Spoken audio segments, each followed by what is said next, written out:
Hello बेटा। पिछले video में बेटा हमने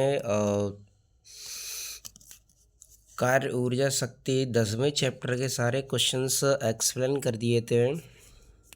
इससे आगे बेटा हम द्रव्यमान केंद्र एवं उसकी गति अर्थात द्रव्यमान केंद्र 11वें चैप्टर के सभी क्वेश्चन एक्सप्लेन करने वाले हैं, जिसमें बेटा हमारा पहला फार्मूला, जैसे फार्मूले इसमें यूज होंगे वो फार्मूले हैं एन कणों से मिलकर बने निकाय के द्रव्यमान केंद्र का स्थिति सदिश, जैसे आर सी एम वैक्टर है, m1 r1 vector, m2 r2 vector plus dot dot dot mn rn vector. ठीक है बेटा, m1 प्लस m2 ये द्रव्यमान केंद्र के स्थिति सदिश का सूत्र है। ऐसे ही अगर हम द्रव्यमान केंद्र के कार्तीय निर्देशांक निकालें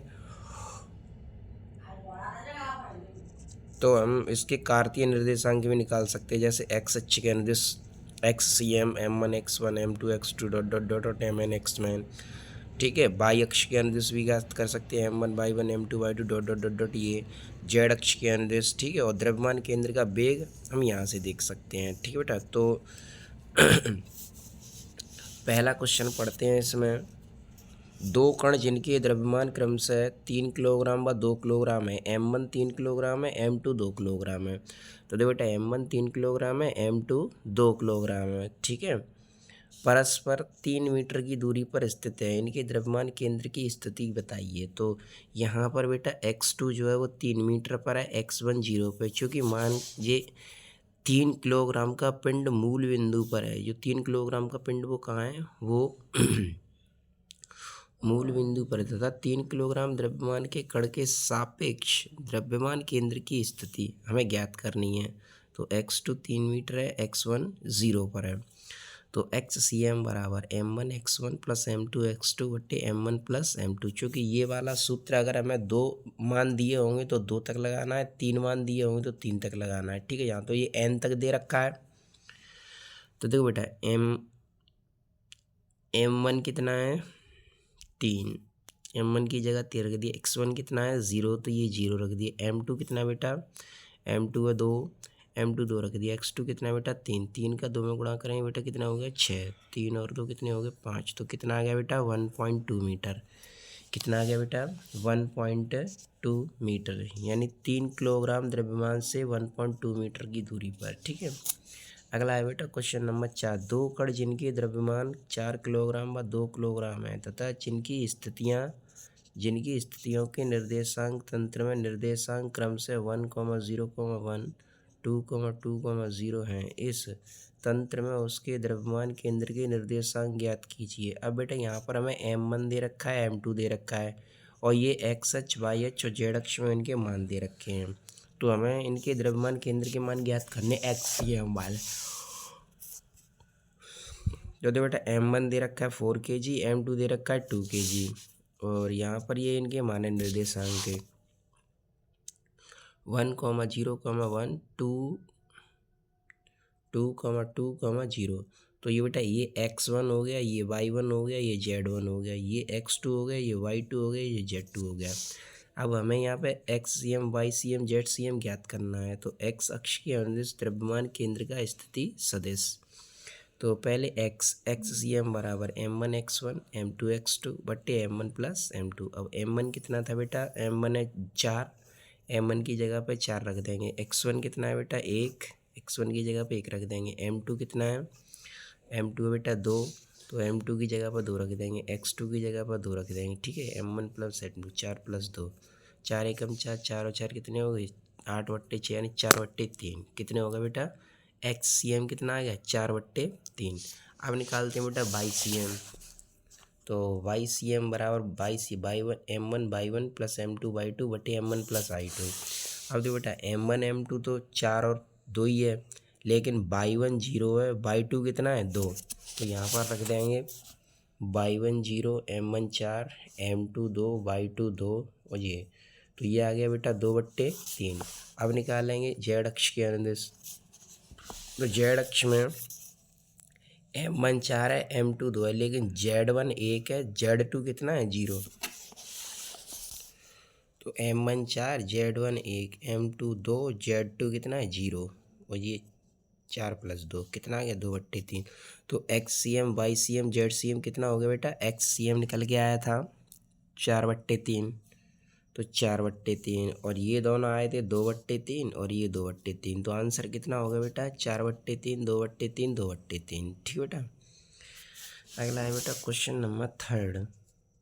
2 किलोग्राम व 1 किलोग्राम, तो M1 हो गया 2 किलोग्राम, M2 हो गया 1 किलोग्राम। दो पिंड 0,0 मीटर तथा 3,0 मीटर पर स्थित हैं। इस निकाय के द्रव्यमान केंद्र का स्थिति सदिश। तो यहाँ बेटा हमें द्रव्यमान केंद्र का स्थिति सदिश बताना है। इसका क्या बताना है बेटा? द्रव्यमान केंद्र का स्थिति सदिश। तो M1 है 2, x1 0, x2 3, y1 0, y2 0। तो द्रव्यमान केंद्र के स्थिति सदिश। तो पहले XCM निकालेंगे।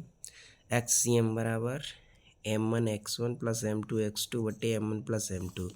अब देखो बेटा M1 कितना है? M1 है 2, x1 है 0, M2 है 1 और x2 है 3। तो x2 है 3, 3 एकम 3 और 2 का 0 में करेंगे तो 0 हो गया। तो 3/2 और 1 3, 3/3 यानी कितना आ गया? 1।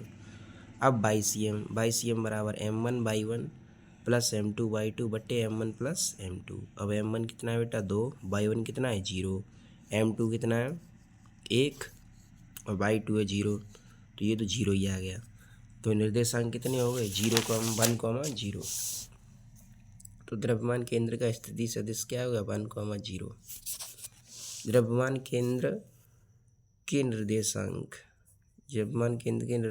क्या हो गए? ये हो गए 1, 0। इसके बाद है बेटा क्वेश्चन नंबर 4। क्वेश्चन नंबर 4 में क्या कहा है? यदि कार्बन मोनोऑक्साइड CO के अणु का द्रव्यमान केंद्र कार्बन परमाणु से 0.068 नैनोमीटर की दूरी पर है, कार्बन तथा ऑक्सीजन नाविकों के बीच की दूरी ज्ञात कीजिए। तो कार्बन तथा ऑक्सीजन नाविक के बीच की दूरी ज्ञात करनी है। ठीक बेटा। तो कार्बन मोनोऑक्साइड CO का अणु है, द्रव्यमान केंद्र कार्बन परमाणु से इतनी दूरी पर है। तो देखो बेटा कार्बन परमाणु से कितनी दूरी पर है? तो यहाँ पर बेटा इसमें 2 अणु हैं, 2 परमाणु हैं। एक तो बेटा इसमें कार्बन है और दूसरा इसमें क्या है? ऑक्सीजन। कार्बन का द्रव्यमान कितना होता है? 12। ऑक्सीजन का द्रव्यमान होता है 16। ठीक है। जहाँ पर कार्बन x1 की स्थिति 0 पर है, x2 हमें ज्ञात करना है। x2 हमें क्या करना है बेटा? ज्ञात करना है। और दोनों के बीच की दूरी जो उनका स्थिति सदिश है वो है 0.068 नैनोमीटर। तो हमने ये XCM बराबर 0.068 नैनोमीटर। ठीक है। तो यहाँ लिख देंगे अतः कार्बन के सापेक्ष द्रव्यमान केंद्र। तो कार्बन के सापेक्ष द्रव्यमान केंद्र निकालेंगे, इसलिए हमने यहाँ पर x1 कितना रखा है? 0। तो XCM बराबर M1 x1 plus M2 x2 बटे M1 प्लस M2। अब M1 कितना था बेटा? 12। तो M1 की जगह पे 12 रख देंगे। x1 कितना है बेटा? 0। तो x1 की जगह पर 0 प्लस M2 कितना है? M2 है 16। तो यहाँ 16 रख देंगे। x2 ये रहा। ठीक है। M1 plus M2 12 plus 16।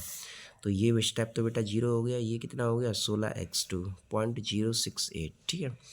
अब यहाँ 2 से काट दो इसको, तो 8x2 बट्टे 14। अब क्रॉस मल्टीप्लाई कर दो। 8x2 बराबर 14 का इसमें क्रम करेंगे 0.952।